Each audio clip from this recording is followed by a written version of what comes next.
রাসূল কারীম সাল্লাল্লাহু আলাইহি ওয়াসাল্লাম বলেন, ও আমার উম্মতেরা তোমরা শুনো, আমি নবী কখনো সূরা মুলুক তাবারাকাল্লাযী না পড়ে ঘুমাইতাম না।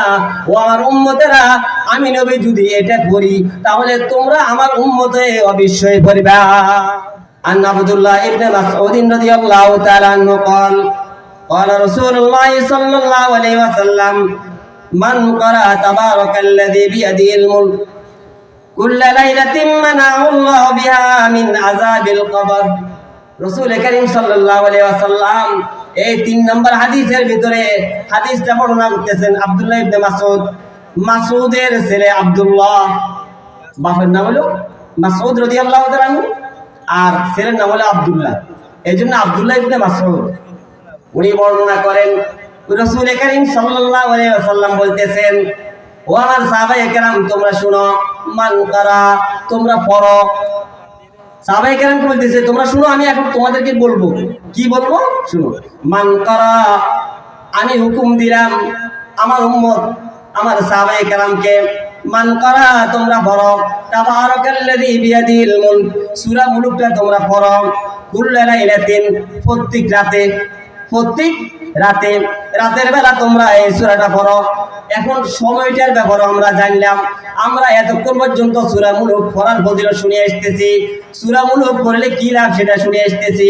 এবার আমরা সূরা মুলুকটা যে পড়বো, সূরা মুলুকটা যে পড়বো, সূরা তাবারাকাল্লাযী পড়বো, আল্লাহ রাসূল সাল্লাল্লাহু আলাইহি ওয়াসাল্লাম এখন সময় নির্ধারণ করে দিয়েছে। সুবহানাল্লাহ, কথা বুঝুন না? যেমন আমাদেরকে একটা সময় নির্ধারণ করে দিয়েছে না, যে হুজুর আপনি 30 মিনিট 40 মিনিট আলোচনা করবেন, এরকম প্রত্যেকটা আমার বিষয়বস্তু থাকে।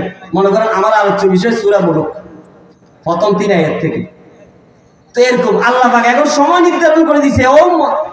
ও আমার বান্দারা তোমরা শুনো, রাসূল কারীম সাল্লাল্লাহু আলাইহি ওয়াসাল্লাম বলতেছেন, রাসূলের উম্মতদেরকে বলতেছেন, ও আমার উম্মতরা তোমরা শুনো, এই সূরাটা, সূরা মুলুকটা, সূরা তাবারাকাল্লাযী প্রত্যেক রাত তোমরা পড়ো, প্রতি রাত তোমরা পড়ো। বুঝছেন? এখন তো আমরা প্রতি রাত আমরা পড়া তো দূরের কথা, আমাদের কানের মধ্যে হেডফোন লাগাইয়া আমরা মোবাইল দেখতে দেখতে ঘুমাই, খবর দেখতে দেখতে ঘুমাই, নাটক সিনেমা দেখতে দেখতে ঘুমাই। কিন্তু আল্লাহর হাবিব প্রিয় নবী মুহাম্মদুর রাসূলুল্লাহ সাল্লাল্লাহু আলাইহি ওয়াসাল্লাম বলেন, আমার যে উম্মত সূরা মুলুক প্রতি রাত ঘুমানোর আগে পড়বে, সূরা মুলুক প্রতি রাত ঘুমানোর আগে পড়বে, মিন আযাবিল কবর, কবরের আযাব থেকে আল্লাহ রাব্বুল আলামিন এই সূরার বরকতে তাকে নাজাত দিয়ে দিবে। সুবহানাল্লাহ, দেখছেন সহজ কথা? কবরিয়ান কি মনে করেন কি বিল্ডিং ঘর, এটা কি শান শওকতের ঘর?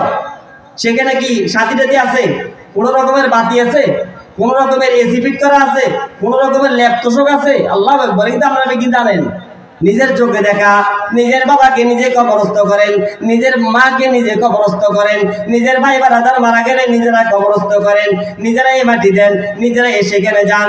কিন্তু নিজের চোখের দেখা কবর যে কেমন একটা জায়গা, কবরের ডানে মাটি, বামে মাটি, নিচে মাটি, উপরেও মাটি, চতুর্দিকে শুধু মাটি আর মাটি। সেখানে কোনো ছাদের ব্যবস্থা নাই, সেখানে কোনো ল্যাবের ব্যবস্থা নাই, সেখানে কোনো বাতির ব্যবস্থা নাই।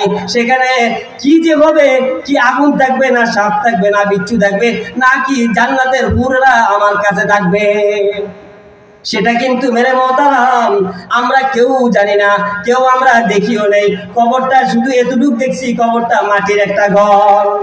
কবরটা কিসের ঘর? মাটির একটা ঘর।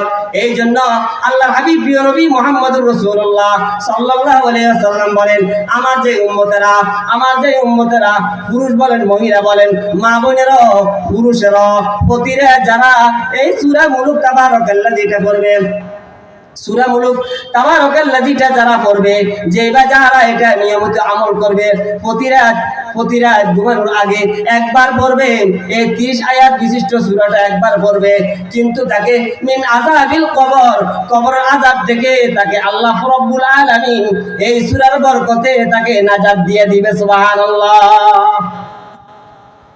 আমরা কবরের আযাব থেকে বাঁচতে চাই কি চাই না? নাজাত পেতে চাই কি চাই না? কবরে শান্তি চাই না চাই না? অবশ্যই চাই। কবরে আযাব হোক, কবরে আগুন জ্বালাই হোক, কবরে শান্তি চাই হোক, কে চায়? কেউ চাই না, কেউ চাই না। এর মতরা তাহলে দেখেন আব্দুল্লাহ ইবনে মাসউদ রাদিয়াল্লাহু তাআলা আনহু প্রসিদ্ধ একজন সাহাবী, মশহুর একজন সাহাবী, উনি বর্ণনা করেন আল্লাহর হাবিব প্রিয় নবী মুহাম্মদুর রাসূলুল্লাহ সাল্লাল্লাহু আলাইহি ওয়াসাল্লাম বলেন, ও আমার সাহাবায়ে কেরাম তোমরা শুনো, কবর এটা ভয়ঙ্কর জায়গা, কবর এটা বহুত বড় আযাব একটা জায়গা, কবর একটা ভয়ঙ্কর একটা জায়গা।